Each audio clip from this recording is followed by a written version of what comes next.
1954 সালে পাকিস্তান প্রাদেশিক নির্বাচনে যুক্তফ্রন্টের প্রতীক ছিল ক ধানের শীষ, খ নৌকা, গ লাঙ্গল, ঘ বাইসাইকেল।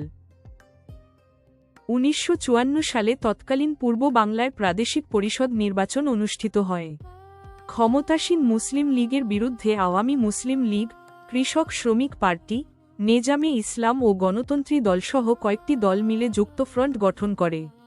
তাদের নির্বাচনী কর্মসূচির ভিত্তি ছিল বিখ্যাত 21 দফা দাবি, যেখানে বাংলা ভাষার স্বীকৃতি, প্রাদেশিক স্বায়ত্তশাসন সহ পূর্ব বাংলার মানুষের বিভিন্ন রাজনৈতিক ও অর্থনৈতিক দাবি স্থান পায়। যুক্তফ্রন্টের নির্বাচনী প্রতীক ছিল নৌকা। নির্বাচনে তারা মুসলিম লীগকে ব্যাপকভাবে পরাজিত করে বিপুল বিজয় অর্জন করে। 1954 সালের পূর্ববঙ্গ প্রাদেশিক পরিষদ নির্বাচনে যুক্তফ্রন্ট মুসলিমদের জন্য নির্ধারিত 237টি আসনের মধ্যে 223টি আসন লাভ করে। অন্যদিকে ক্ষমতাসীন মুসলিম লীগ মাত্র 9টি আসন পায়। এই জোটের নির্বাচনী প্রতীক ছিল নৌকা, তাই সঠিক উত্তর খ নৌকা।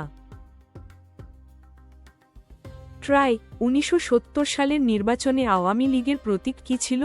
ক ধানের শীষ, খ নৌকা, গ লাঙ্গল, ঘ বাইসাইকেল।